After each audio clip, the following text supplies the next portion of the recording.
PPTV. Pada vlog kali ini kita akan membicarakan sesuatu hal yang penting dan kita akan berbagi informasi yang penting. Dan pada saat ini juga kita akan bertemu dengan seseorang yang luar biasa dan pada kesempatan yang luar biasa.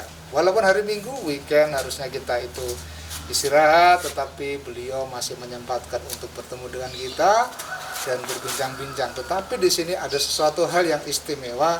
Kita akan membicarakan hal yang pribadi di luar kedinasan atau di luar beliau sebagai seorang pemimpin di salah satu instansi di pemerintahan Kabupaten Magetan. Beliau adalah Kak Saif Mukhlis. Selamat siang Kak Mukhlis. Selamat siang Kak Erik, salam pramuka. Salam. Ya Kak Mukhlis, mohon maaf mengganggu pada hari liburnya, di luar jam dinas, di luar kegiatan resmi.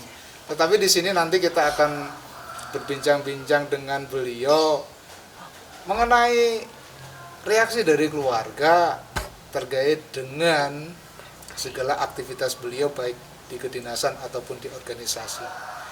Baik Kak Mukhlis, bagaimana kabar kakak pada hari ini? Alhamdulillah sehat, seger, waras, berkah doa semua teman-teman semua dimanapun berada masih dalam lindungan naungan sehat, seger, waras. Amin.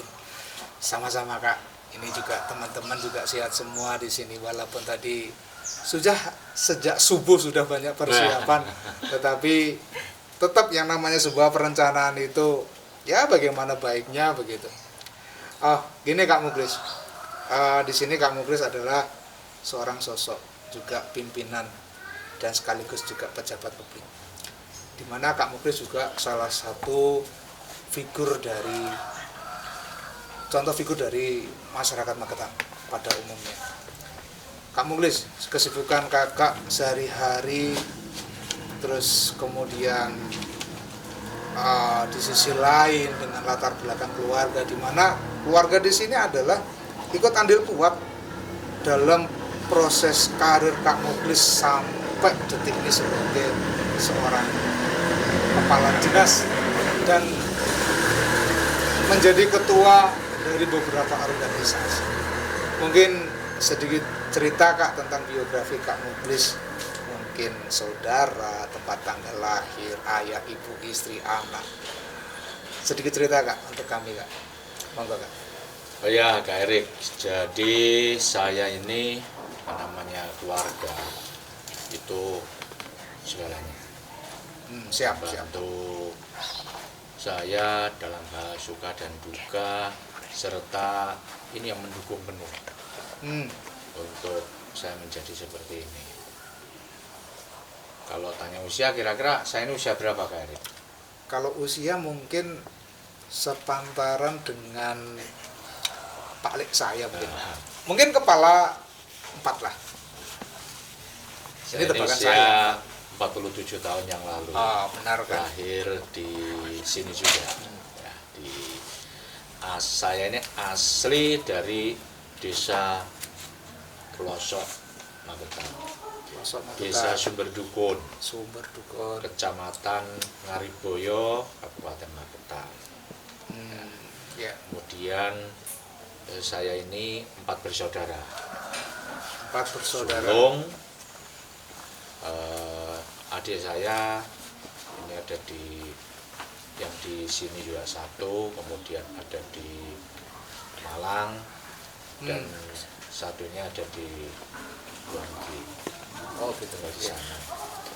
Kemudian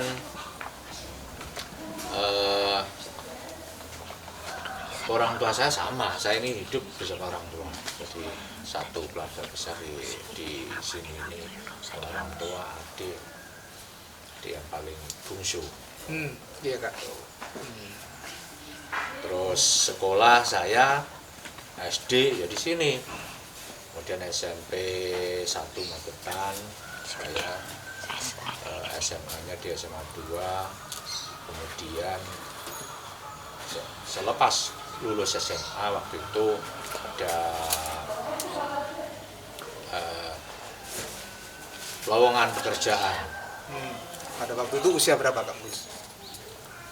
20 tahun. 20 tahun. 20 tahun. Ibarat orang itu masih ganteng-gantengnya ya. Nah, itu. Jadi saya diterima jadi PNS Iya kan? selepas lulus SMA. Selepas lulus SMA Ya. langsung ada Kemudian pertemuan PNS. ya, saya masuk sekalian saya ikut kuliah. Iya. Kuliah S1 di Madiun. Dekat karena saya kerja di Magetan ini, di Iya. PNS. Kuliah saya di Madiun, lulus, kemudian lanjutkan ke S2-nya di Malang. S2-nya di Malang. Itu yang sejarah tentang yang sekolah, kalau dengan pendidikan. Iya. Kalau di karir, saya ini sebagai PNS sejak tahun 1993. 1993. Itu belum lahir ya karir. Kalau mungkin saya sudah balita, Kak. Tapi nggak tahu nih adik-adikku yang di Ini yang belum belakang lahir. ini mungkin tahun berapa ya kira-kira? Jadi sudah lama saya ini selepas SMA tahun 93 jadi pegawai. Iya. Penempatan juga di Magetan. Kemudian pernah pindah-pindah kalau masalah karir, pindah-pindah. Mulai pernah di Kecamatan Magetan, pernah di Kecamatan Panganan, kemudian di Humas, SDA, Iya. Kesra, Iya. LH, dan terakhir ini di Kominfo. Jadi Bapak Itu yang ini, karir PNS saya gitu. gitu. Sampai detik ini pada akhirnya bermuaranya singgah di Kominfo dan jadi orang nomor 1 di Kominfo. Dari pengalaman Kak Muklis tadi dari kecamatan, terus kemudian ke Humas, kemudian Kesra, LH lingkungan hidup, kemudian sampai di Kominfo. Tentunya banyak sekali Kak, pengalaman-pengalaman yang didapatkan di situ, menghadapi orang, menghadapi berbagai macam situasi. Oh ya Kak, di tengah kesibukan seperti ini, untuk keluarga itu supportnya seperti apa? Ya ini, jadi kalau waktu ini yang akhirnya banyak tersita waktu untuk keluarga karena ada berbagai kegiatan saya, apalagi waktu dulu di Humas Protokol. Iya. Itu kan banyak waktu yang tersita untuk kedinasan. Di luar jam dinas itu kalau Humas Protokol itu kan bisa berarti dinas juga, harus Iya. kegiatan harus diambil. Nah, yang utama waktu untuk keluarga saya manfaatkan betul. Kalau ada waktu luang saya manfaatkan betul untuk keluarga. Jadi banyak waktu memang yang tersita sehingga kadang-kadang ini saya sama anak saya, putra 1 ya, anak saya kadang-kadang agak jauh. Oh Ya, gitu. agak jauh karena mungkin ya ini mulai anak saya ini kecil, saya itu jarang waktu itu banyak yang tersita untuk dinas. Jadi pulang-pulang udah agak malam, sudah tidur, pagi berangkat. Berarti memang ada konsekuensi yang harus dialami gitu Kak. Ya semuanya demi tugas kepada negara, tentunya juga pelayanan terhadap masyarakat gitu Kak. Iya. Terus kemudian Kak, jenjang karir yang Kakak alami sampai detik ini, ada Kakak kendala-kendala yang ya mungkin sampai sekarang masih diingat gitu, perjuangannya yang seperti apa ketika sampai detik ini Kak? Biasalah, semua kehidupan termasuk karir, pendidikan itu pasti ada suka duka, itu pasti. Tidak ada seseorang yang sukses langsung sukses, pasti ada suka dan dukanya untuk perjalanan mencapai sesuatu gitu. Kalau saya itu enjoy aja, saya lalui semua pengalaman saya, ini saya lalui aja dengan seperti air mengalir, biarkan. Dan mengalir itu dari mana? yang utama bagi saya ini, saya bekerja sebagai apa, berperan sebagai apa, ini saya laksanakan dengan ikhlas, dengan enjoy. Yang utama tugas yang diembankan kepada kami, yang dipercayakan kepada saya, ini saya laksanakan sepenuhnya. Dan kebetulan kalau pengalaman saya ini mulai kecil memang senang organisasi Kak Erik. Jadi mulai lulus SMA sudah kerja. Kemudian di desa saya dulu itu pernah jadi ketua Sinoman, ketua Karang Taruna, kemudian jadi BPD. Ini yang ada di desa. Selalu berfungsi. Yang sangat membekas, ini bisa jadi pengalaman untuk adik-adik semua. Iya Kak. Posisi saya sebagai seperti sekarang ini, saya masih teringat waktu dulu jadi ketua Karang Taruna, ketua Sinoman, sangat berharga membentuk kita. Karena apa? Sebenarnya sama aja posisinya di mana pun. Saya sebagai kepala dinas, pola kepemimpinan mesti dari pengalaman. Kalau adik-adik misalkan, jangan menyepelekan. Jadi ketua Sinoman, Karang Taruna itu enggak terlalu, jangan menyepelekan itu. Karena apa? Itu suatu proses pembelajaran nanti kalau ke atas, kalau sudah dewasa, pasti akan jadi pengalaman yang berharga. Iya, betul Kak. Jadi perlu para penonton yang terhormat itu mencermati apa yang sudah diceritakan sama Kak Mukhlis. Dari bawah sampai ke atas, tidak mungkin langsung ke atas, ya Kak. Iya. Semuanya harus merangkak agar melewati proses. Di mana proses itulah yang membentuk kita menjadi orang yang sukses. Apakah seperti itu, Kak? Iya, nggak ada semua itu yang instan. Ya, Erik. Baik Kak, sedikit tadi cerita tentang masalah perjalanan karir, keluarga, reaksi keluarga dan sebagainya. Karena di sini kita kemasannya ada di Gerakan Pramuka. Kak Mukhlis, kakak sendiri sekarang juga salah satu dari andalan Kuartir cabang Kabupaten Magetan. Kak Mukhlis juga saat ini menjadi Ketua Brigade Penolong 1320 Kuartir Magetan. Menurut Kak Mukhlis, arti dari Brigade Penolong itu, kalau menurut Kak Mukhlis, itu apa Kak? Arti dari Brigade Penolong? Iya. Jadi Brigade Penolong ini kan kalau saya rasa merupakan saya pramuka yang melaksanakan jasa dharma pramuka, yang termasuk di dalamnya itu kan sukarela, suka menolong. Pada hari itu punya sayap yang namanya Brigade Penolong ini, yang tugasnya nanti ya sama, karena pramuka ini apa ya, suatu wadah pembelajaran bagi adik-adik semuanya. Karena saya kenal pramuka ini sejak kecil, dan ini bukan hal yang aneh, bukan hal yang asing bagi generasi kita. Generasi muda pastilah mengenal yang namanya pramuka. Tapi terus belajar organisasinya dari situ. Maka dari itu pramuka yang sudah bagus ini harus kita implementasikan, kita wujudkan dalam kegiatan-kegiatan yang nyata kepada masyarakat. Dan sangat tepat kiranya kalau ada sayap Brigade Penolong ini, dan ini harus kita aktifkan. Khususnya seperti misalkan sekarang ini masa-masa pandemi ini, bagaimana caranya Brigade Penolong ini juga ikut mencatat sejarah. Oh, dulu waktu seandainya nanti sudah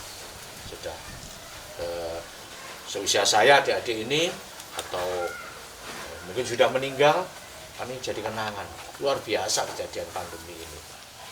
Oh, dulu waktu pandemi ini saya ikut masuk di dalamnya, ikut tugas menjadi relawan sana, dan itu tercatat. Karena era sekarang ini kan era digital. Nanti jangan-jangan kalau kita sudah tua, sudah jadi nenek-nenek, kakek-kakek, cucu kita, saya dulu waktu pandemi kakek di mana, nenek di mana, oh saya ikut jadi relawan. Dibuka kan beritanya ada jejak digital nggak disebut, Iya. dibuka kalau zaman dulu nggak ada di sini. Nah itu kan jadi malu. Makanya biar kita terkesan zaman ini kita bisa ikut mewarnai, ya ikuti semua kegiatan, laksanakan dengan ikhlas. Oh begitu. Jadi pada intinya Brigade Penolong itu adalah perwakilan dari Pramuka di mana untuk mengambil peran dalam setiap kegiatan kemanusiaan, sosial kemasyarakatan. Ya memang Pramuka itu harus ada di sendi-sendi masyarakat gitu kan. Jadi kita harus punya ikut andil dalam, apalagi dalam situasi pandemi yang sangat bersejarah kan, pada dasarnya orang diistirahatkan di rumah selama ini ya baru hari ini gitu kan. Ya. Baik, baik Kak. Menurut Kak Mukhlis, visi misi dari BP di mana itu yang nanti akan menggerakkan roda kelangsungan kegiatan dari Brigade Penolong. Tentunya juga membutuhkan yang namanya visi dan misi, yang mana itu akan menentukan arah tujuan dari Brigade Penolong ini akan melangkah ke depan. Visi misi dari Brigade Penolong Pak, itu seperti apa? Kalau yang namanya visi itu kan impian, angan-angan. Angan-angan. Jadi saya itu mempunyai impian, angan-angan Brigade Penolong itu ada di hati masyarakat. Ada di hati masyarakat. Oleh karena itu kita harus membumikan, mengenalkan BP kepada masyarakat, mengenalkan bagaimana enggak terus saya anggota BP, bukan seperti itu. Tapi harus diwujudkan dalam karya nyata. Dengan karya nyata BP, dengan pekerjaan yang nyata yang dilakukan oleh para anggota BP ini, jadi masyarakat nggak usah diperkenalkan. Masyarakat tuh tahu itu apa ya, kok pakai seragam murid, kok pakai ada tunas mudanya, seperti itu. Jadi harus tumbuh dan berkembang. Maka dari itu biar masyarakat itu mengenal BP, anggota BP ini harus kita pupuk, kita kembangkan kemampuannya, kita didik, dan untuk mengerjakan pelaksanaan tugasnya sebagai kegiatan sosial, membantu masyarakat yang memerlukan, kita ada di sana. Jadi ada di tengah-tengah masyarakat. Oke, untuk visi itu angan-angan. Fantasi dari BP itu supaya berada di tengah-tengah masyarakat dan selalu diingat. Kalau baju oranye, oh anak BP ini, Ya. gitu, dikenal. Kalau misi Kak, itu seperti apa? Jadi untuk mewujudkan anak-anak ini kan harus dilaksanakan dalam suatu kegiatan yang nyata. Ya. Misinya ini ya harus kita anggota BP, kita ini kan BP 1320. Ya. Ini kan harus kita kembangkan, kita tingkatkan kemampuan anggotanya. Kita didik, kita bekali dengan kemampuan, dengan pendidikan, dengan latihan, bagaimana cara menangani bencana, bagaimana cara pencegahan atau mitigasi bencana, bagaimana cara berjuang, bagaimana cara dikenal oleh warga masyarakat, membantu masyarakat, seperti itu. Berarti pada intinya punya skill, keterampilan, terlatih, dimana untuk ikut serta pada intinya juga membantu dari segala masalah atau kebencanaan yang ada di masyarakat. Lalu Kak, untuk pelaksanaan kegiatan BP tentunya juga membutuhkan anggota-anggota yang punya keterampilan, tidak sembarang anggota. Untuk melaksanakan kegiatan yang kapasitasnya tingkat kabupaten, khususnya di Kabupaten Magetan, jumlah dari anggota BP 1320 Warcap Magetan saat ini yang aktif berapa? Iya, ini sebenarnya yang jadi masalah pokok di BP ini. Kita ini berat juga sebenarnya yang benar-benar ikut BP ini. Karena apa? Ini organisasi sosial, ya, tidak bersifat sukarela, nggak ada dananya, Honor. nggak ada honor. Nggak ada honor, nggak ada. Jadi ini memang benar-benar dari hati semuanya untuk mengikhlaskan mendharma baktikan kemampuannya, tenaganya, pikirannya untuk organisasi. Jadi anggotanya ya kita berusaha semaksimal mungkin. Sampai saat ini sekitar 50-an anggota yang aktif. 50 anggota. Ya, 50 itu tersebar bukan hanya di sini, tapi se-Magetan. Jadi memang masih sangat-sangat kecil. Ini yang anggota BP, anggota yang aktif. Iya. Kalau yang nggak aktif ya banyak. Nggak aktif ini misalkan kalau ada kegiatan kita ikutkan, karena anggota pramuka ini kan banyak. Betul. Nah, yang aktif aja sekitar seperti itu. Sekitar 50 50-an. yang tersebar di seluruh pelosok Kabupaten Magetan. Di mana mereka juga punya tugas pokok yang penting dalam pelaksanaan, dan mereka harus bisa mandiri kalau memang terjadi kebencanaan di sekitarnya. Mereka siap sedia untuk ikut berpartisipasi dalam penanganan tersebut.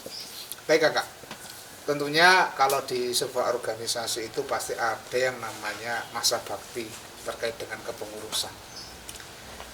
Masa bakti dari kepengurusan Brigade Penolong itu sendiri sekitar berapa lama kan? Kurun waktu? Sama dengan presiden. 5 tahun. 5 tahunan gitu ya. Sama dengan presiden lah. Oh gitu. 5 tahunan. Jadi kita ini organisasi BP ini merupakan, saya katakan tadi, sayapnya dari Pramuka. Jadi kita mengikuti Pramuka. Masa jabatan Pramuka. Kalau di Pramuka itu kan ada Warcap memimpin, kemudian waktu kepengurusan masa baktinya Pramuka ya kita ikut. Karena kita bentuk ini adalah ketua Pramuka yang ada di Kabupaten Magetan ini. Berarti yang punya kewenangan, yang mempunyai kebijakan adalah Kapwarcap di sini, Yeah. kalau di Kuarter Cabang. Dan memang harus ada regenerasi kalau menurut kami, sehingga memberikan kesempatan kepada adik-adik kita agar bisa juga ikut merasakan bagaimana cara memanajemen sebuah organisasi. Apakah bisa dikatakan seperti itu, Pak? Kalau saya biasa ngurusin organisasi ya. Organisasi ini idealnya anggotanya itu ada yang senior, ada yang setengah senior, ada yang sangat junior, sangat yang muda. Ini sebagai nanti biar ada pergantian, manakala ada pergantian organisasi, kaderisasi itu ada. Kaderisasi supaya tidak Jadi nggak mungkin senior semua atau junior semua, itu aja. anak muda semua, tua-tua saja, nggak mungkin. Iya. Kita harus gabungkan. Berarti harus ada kerjasama, ada mix antara tua dan muda agar bisa yang muda mengikuti yang tua adat istiadatnya, dan yang tua juga harus mengambil inovasi-inovasi dari yang muda, karena yang muda ini kan organisasi. Kalau di Brigade Penolong, ya, di Brigade Penolong, kita ini butuhkan anak-anak muda. Anak-anak muda yang dimaksud senior, junior, anak muda ini hitungan anak muda loh. Iya. Bukan sosial saya ini bukan muda lagi sebenarnya. Tapi muda, Pak. Ya. Kalau menurut kita muda sekali. Muda itu kalau menurut kami itu tidak dipandang dari orang itu sudah beruban atau sudah berkeriput. Tapi kalau selalu eksis ya tetap muda kan. Karena di Pramuka mau tidak mau itu harus kata kakak. Karena kakak itu tidak pernah tua. Gitu. Nah, ya. Jadi kan semangatnya tetap harus Oh, muda. semangatnya gitu. harus muda, walaupun umurnya itu 95 tahun ya harus semangat 45 kan. Ya, mungkin Kak Muklis akan terus-menerus menemani kita begitu. Baik Kak, karena di sini Kakak juga menjadi ketua Brigade Penolong. Tentunya karena Brigade Penolong ini adalah namanya Kuarter Cabang. Dan di dalam struktur Warcap itu Kak Muklis juga sebagai salah satu andalan di Kuarter Cabang. Posisi Kakak di andalan itu di bidang apa Kak? Oh iya. Bidang apa ya kemarin itu? Saya ini sebagai di Warcap Pramuka sebagai ketua bidang Abdimas dan Humas. Ya. Habdinas dan Humas ini bertugas untuk menjembatani organisasi pramuka Magetan, Parcap dengan instansi lain, dengan lembaga lain, jadi sebagai jembatan saja. Iya. Yang melakukan kerjasama hubungan dengan mereka, membantu ketua pramuka untuk kegiatan-kegiatan yang terkait, mungkin koordinasi, komunikasi dengan organisasi yang lain maupun dinas atau lembaga yang lain. Iya. Itu fungsi humas kan seperti itu, menyampaikan apa kegiatannya, mempublikasikan, itu aja Kak. Ya, dan karena pramuka itu juga pasti membutuhkan skup-skup yang lain kan, instansi-instansi yang lain di mana untuk selalu mendukung program-program yang kita buat, tentunya dalam memperbaiki ataupun juga membuat inovasi dan mencerdaskan generasi bangsa. Baik Kak, terkait dengan BB, Brigade Penolong, karena BB di sini tugasnya adalah sebagai relawan dan mereka bertugas dalam sosial kemasyarakatan dan kemanusiaan, otomatis pada saat ini kita semua merasakan dan berada di masa pandemi COVID-19. Tentunya BB harus mengambil peran. Nah, peran seperti apa Kak ketika dalam masa pandemi ini? Seperti tadi saya katakan ya, kita ini harus Kak, dalam kegiatan apapun harus menorehkan catatan-catatan di zamannya, di eranya. Kalau sekarang ini ya sejarah. Kalau sekarang ini di masa pandemi, ini sangat luar biasa pandemi sedunia. Bukan hanya di daerah Magetan saja, bukan hanya di Indonesia saja, tapi sudah global semuanya. Dan kita sebagai anak-anak muda, apalagi kita ikut pramuka, masuk dalam sayapnya Brigade Penolong, ya harus. Selama ini kita dorong adik-adik kita ini untuk ikut mewarnai bagaimana cara penanganan COVID-19 ini, kita ikutkan ke yang bertanggung jawab di gugus tugas penanganan ya, COVID-19. Ini kita masukkan sana karena untuk mengatasi pandemi ini kita semua ini harus saling menguatkan. Nggak bisa kita bergerak sendiri-sendiri. Kita harus saling bergandengan tangan, harus saling bekerja sama, saling menguatkan semua elemen masyarakat, termasuk di dalamnya pramuka dan BB.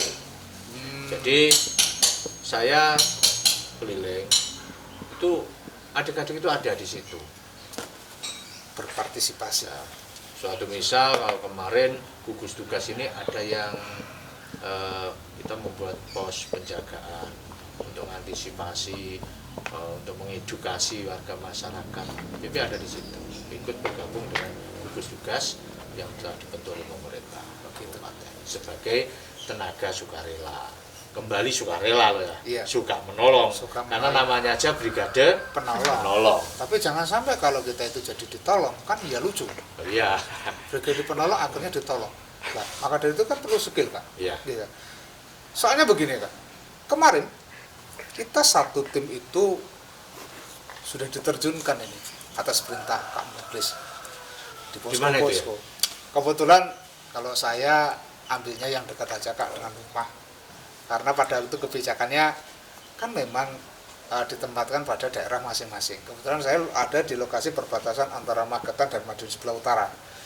Di Takrang, ya, Takrang. Itu ya. Iya, kita bersama dengan pihak kepolisian, ada dari pihak TNI dan tim potensi relawan yang lain. Ada yang positif itu Kak? Ya banyak Kak. Tapi alhamdulillah kami yang ada di garda depan itu sambil ngecek-ngecek begitu.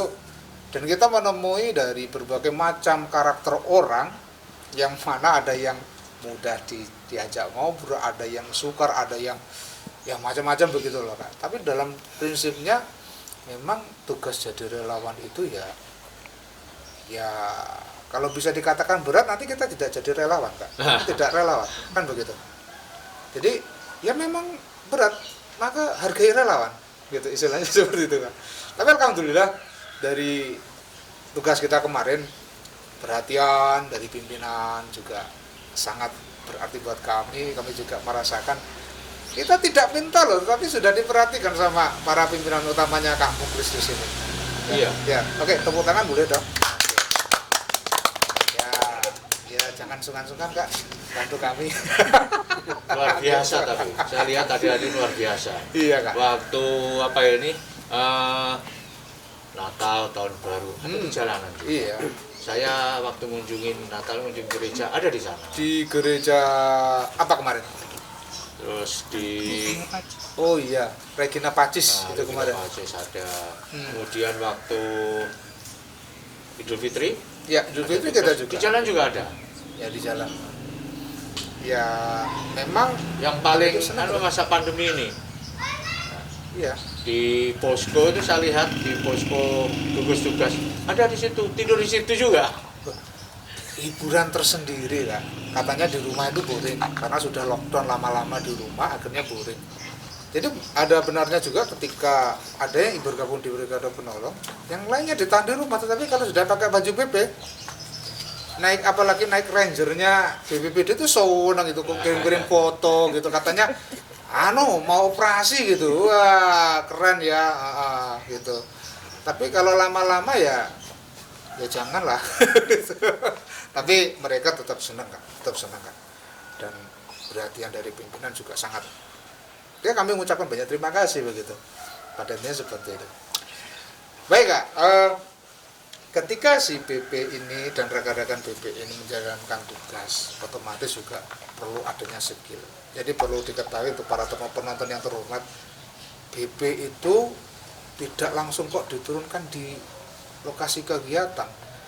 Jadi kita memang ada yang dipersiapkan skill-skill khusus dalam menangani hal-hal yang khusus, betul gitu Kak?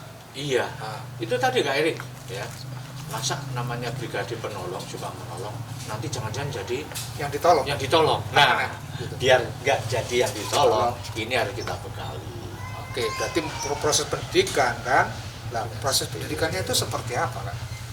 Ya pendidikan yang dilakukan yang pertama yang jelas ini kan ada dasar-dasar.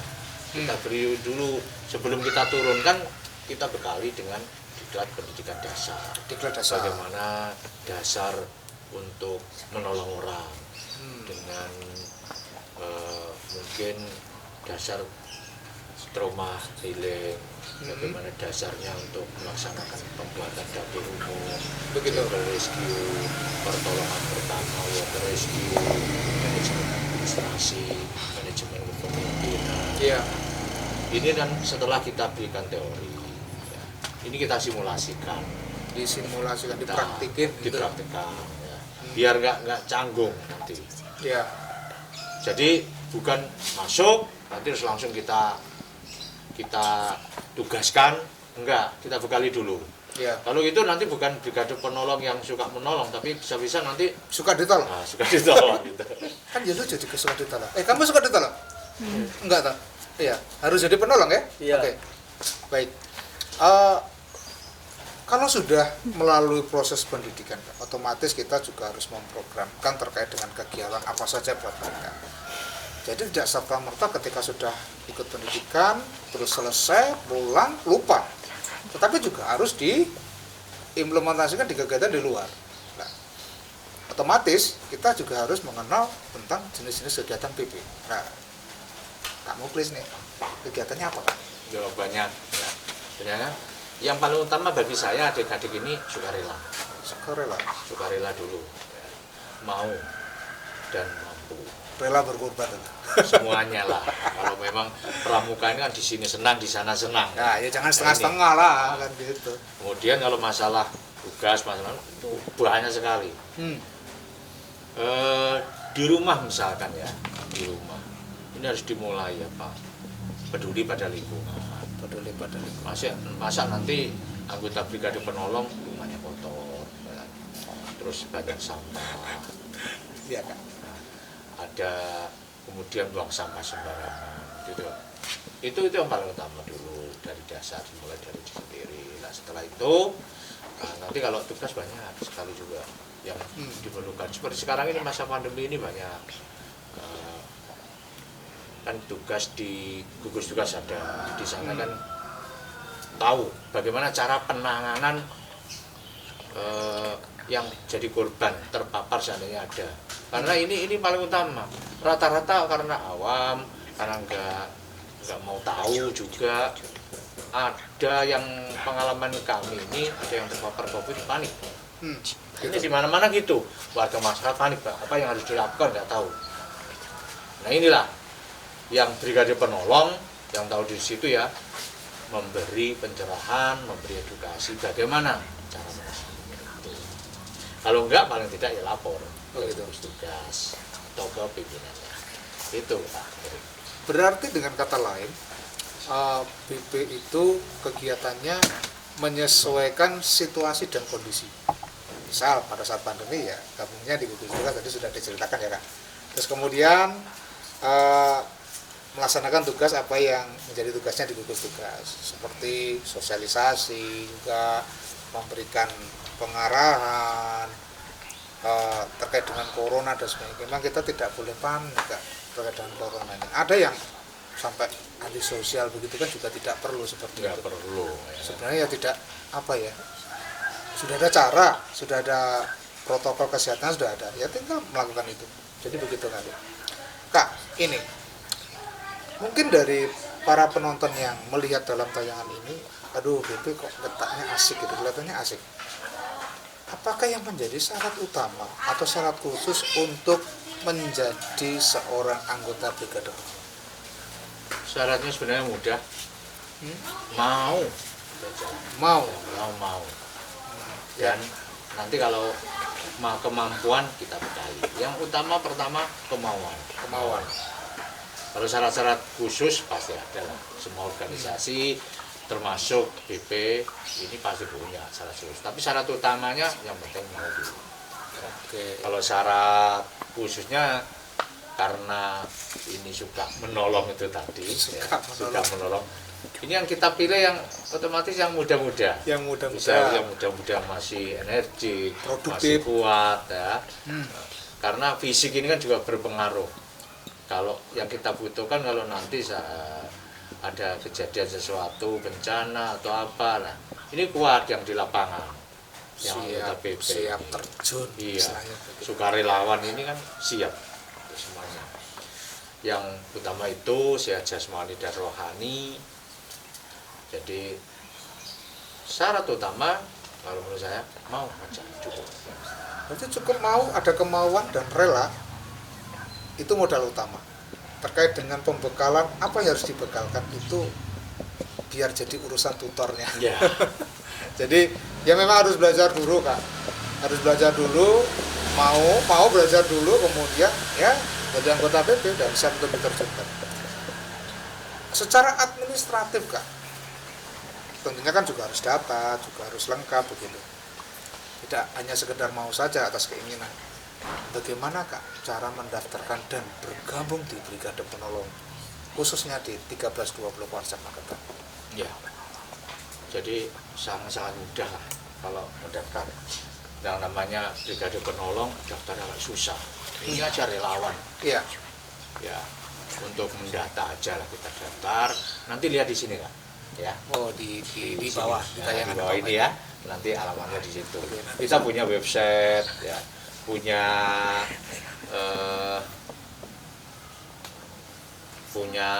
sekarang kan eranya era digital. Iya. Jadi biar di browsing aja di HP nanti kalau enggak gitu datang aja. Alamatnya kalau di website itu kan Brigade Penolong 13.20.com gitu kan. Keren ya. Sekarang BP sudah punya website. Sudah punya lah, nggak mau kalah kita. Iya, ketuanya Bapak Kominfo. Dilihat aja nanti ya. Alamatnya nanti kan bisa ditulis di sini. Iya. Jadi gini, dulu pada waktu kakak kita ini masih menjabat, kita sudah melewati dua dinas. Pertama di LH di lingkungan hidup. BP itu urusannya lingkungan hidup gitu. Terus Kak Muklis pindah di Dinas Kominfo, sekarang kita disuruh untuk buat hal-hal yang digital. Ya, akhirnya mungkin Kak Muklis suatu saat jadi kepala Satpol PP gitu, apakah kita harus disuruh patroli gitu? Benar kan, itu kan biasa ya, kegiatan brigade penolong katanya kan suka menolong di mana-mana. Iya. Kemarin kan sudah punya pengalaman, jadi pecinta lingkungan, relawan lingkungan juga. Maka dari itu jangan sampai nanti saya berpindah ke Kominfo ya, terus ilmu relawan jadi relawan peduli lingkungannya hilang. Itu kan nggak boleh seperti itu. Nah, ya karena ini ada di Kominfo, teman-teman saya ajari adik-adik ini untuk IT. Tapi jangan sampai lupa tugas utama sebagai brigade penolong. Menolong kan menolong semuanya. Iya. Dan semuanya serba virtual. Tapi ya memang kebetulan loh Kak Muklis di Kominfo, kita akhirnya dituntut untuk belajar virtual. Kebetulan pas pandemi. Ya memang nasib kita ya, enggak apa-apa ya. Ya sama, nasib saya saja sama.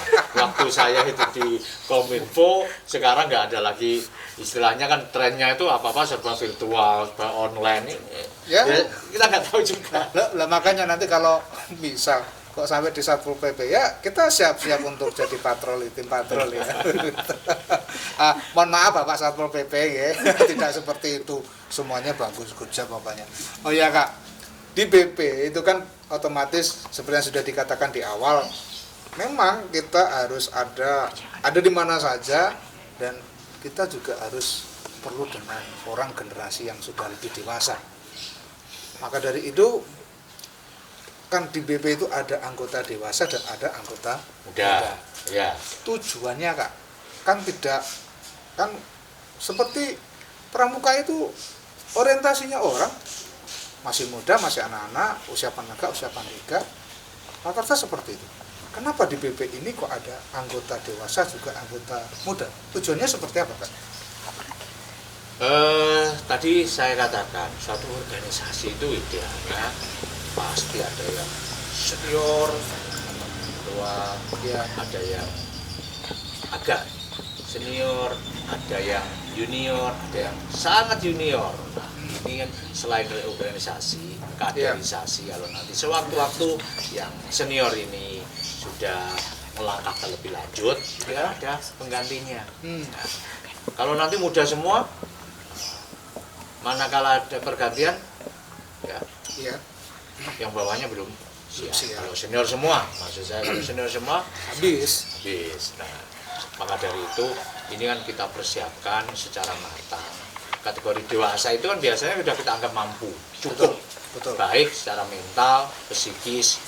Ini harus diperkuat, ilmunya harus diturunkan pada yang muda. Karena yang muda ini biasanya kan semangat, pokoknya naik, pokoknya kegiatan gitu. Pokoknya gerak. Tapi kan ya memang harus, kalau pengalaman, wawasan biasanya ini mesti karena yang tua ini, yang senior ini sudah banyak makan asam garam. Asam garam kehidupan ya. Nanti jangan sampai kayak di sinetron ya. Pokoknya intinya dewasa itu penuh dengan banyak pengalaman. Dari yang muda harus mencari ilmu dari yang banyak pengalaman supaya kita wawasannya jauh lebih luas. Tetapi dia muda, inovasi juga sangat penting untuk juga berkolaborasi dengan yang dewasa. Baik Kak, ini saya sedikit penasaran dan teman-teman juga penasaran. Awalnya Kak ini, Kak Muklis itu kok bisa menjadi ketua brigade penolong, dan kami tentunya sangat bersyukur sekali kok kebetulan ditemukan dengan sosok Kak Muklis yang care dengan anak buah, tidak tebang pilih ini dengan siapa, walaupun posisi Kak Muklis sekarang wah sudah menjadi seorang public figure di tengah-tengah masyarakat Magetan. Itu awal ceritanya seperti apa Pak? Ya, saya juga nggak tahu lah sebenarnya. Cuman kan gini, Kak Erik, saya tadi sudah katakan saya ini seperti air mengalir aja. Yang jelas sebelumnya saya ini kan masuk ke anggotaan pramuka. Kemudian setelah di Pramuka, saya itu kan kenal Pramuka mulai kecil, sama seperti adik-adik semua. Dari mulai sekolah itu sudah dikenalkan Pramuka. Terus selepas SMA kerja, nah, di sana saya diajak gabung ke Warcap. Begitu. Di Warcap kan saya di Abdimas, di Humas itu, sama Kak Nani itu, Ya, Kak Masyad kita. Kasiran, itu bilang Ya. kita harus bentuk saya juga ada penolong. Kalau yang saya tahu dulu itu ketuanya di provinsi Gus Ipul, pakai baret. Oh iya. Saya sangat, pakai baret. Bangga itu Kak ya. Iya, pakai baret itu kan kita kelihatannya asik. Katanya keren. Asik Kak. Muda. Ya, jadi ketua aja kalau gitu dikatakan gitu. Jiwa mudanya muncul ketika orang itu pakai baret. Ya.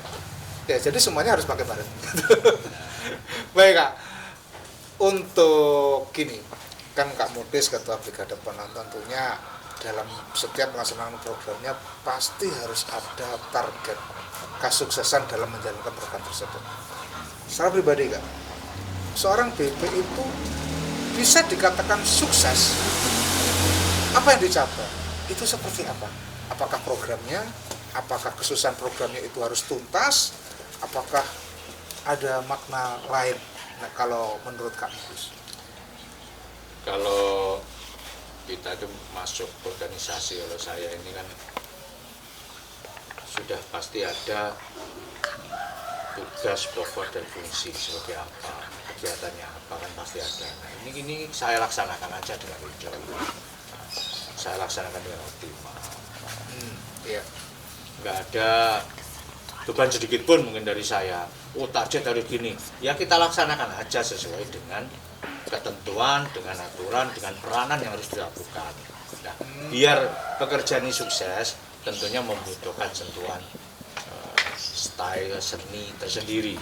Bagaimana biar sukses, dikemas, seandainya makanan gitu ya, menunya ya seperti ini, tapi kan kita kasih bumbu biar lebih enak. Yang merasakan ini kan masyarakat.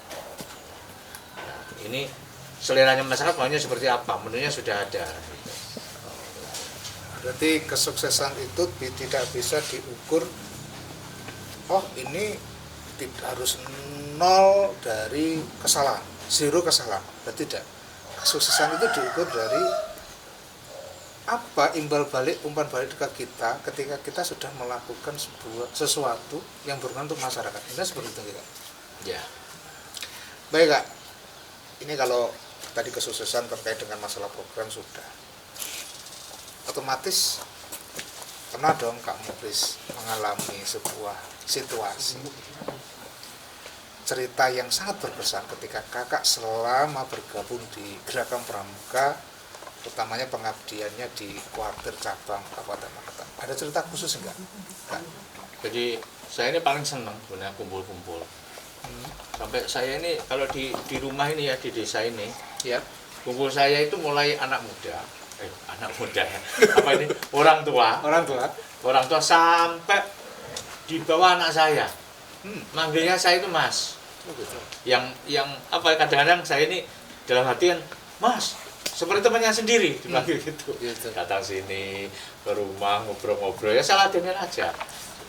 Nggak mungkin saya kalau ada anak kecil tanya itu ya saya ladenin aja. Jam berapapun saya ladenin. Nah, kalau di Brigade Penolong ini yang sangat berkesan bagi saya ini paling suka juga berpetualang. Ada kegiatan pramuka ini kan di sini senang, di sana senang, cocok ini ya. Suatu misal kita adakan kegiatan di yang kemarin di mana itu Kempong. Bukit Kempong di sana, Camping di gitu. alam camping, ketemu ngobrol-ngobrol. Nah, Iya. suasana kan nggak ada jarak, kita saling cerita curhat, itu yang lebih enak, lebih enjoy. Yang sangat berkesan bagi saya kalau suasana seperti itulah. Tidak kaku. Makan apa ini di sana makan seadanya. Mau lapar ya lapar semua merasakan. Istilahnya makan tidak makan kumpul gitu. Iya, makan tidak makan kumpul. Itu lagunya slang itu. Tapi ya memang Kak, memang di Pramuka itu ya di sini senang, di sana senang, walaupun situasinya apapun makanannya tetap Ya kenyang rasanya. Ya. Rasanya kenyang. Aku mau nyebutin merek sebetulnya, tapi nggak berani saya. Gitu. Baik Kak.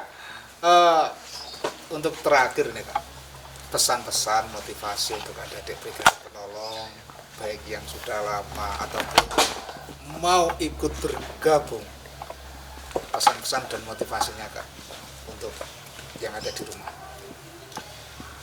Jadi untuk adik-adikku ya, saya ini berpesan seperti pengalaman tadi yang saya katakan, berperan sebagai apa untuk anak-anak muda, untuk seusia anak-anakku, seusia adik-adik saya ini, manfaatkan usia muda ini dengan berperan aktif, ya, dengan berkontribusi, entah itu sebagai apa. Ya. Kalau di desa mungkin sebagai sinoman, ikutlah sinoman, ikutlah Karang Taruna. Isi kegiatan ini dengan mengukir tulisan dimanapun pada daerahnya. Oh, daerah muda ya, ukirannya ya. Kalau di desa biasanya ikut sinoman, ikut Karang Taruna, ini belajar.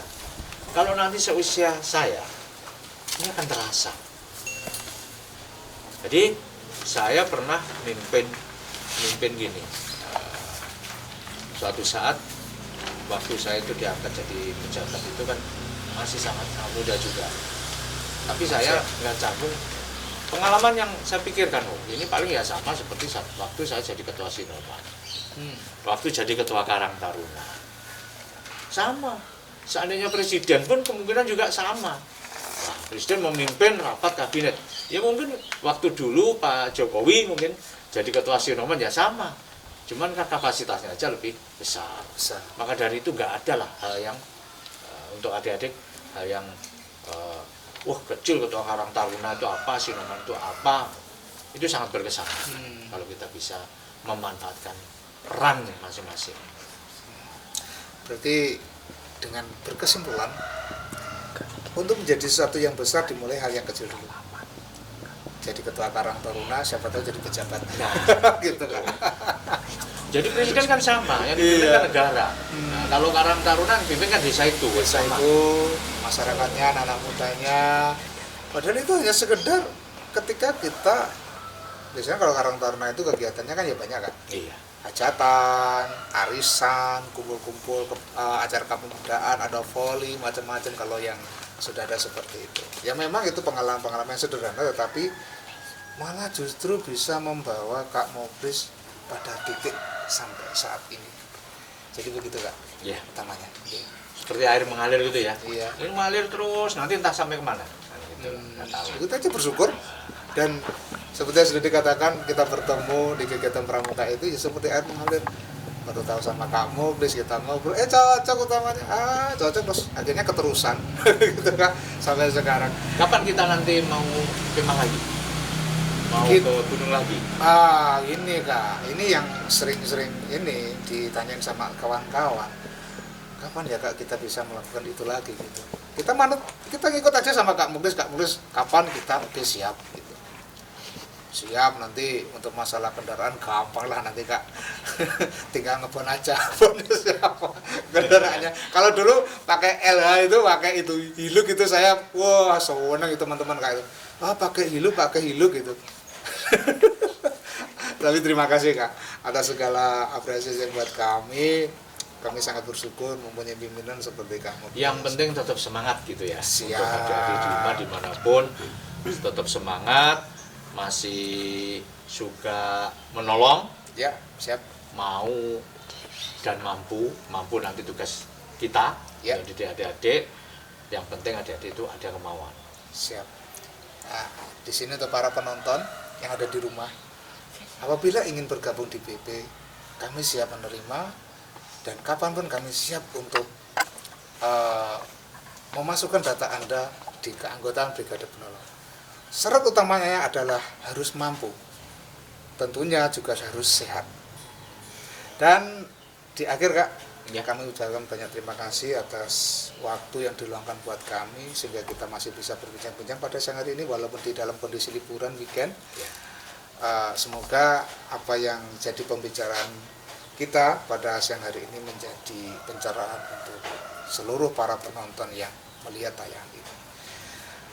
Untuk terakhir, jangan lupa like, subscribe, komen, dan apabila berikut dengan tombol loncengnya.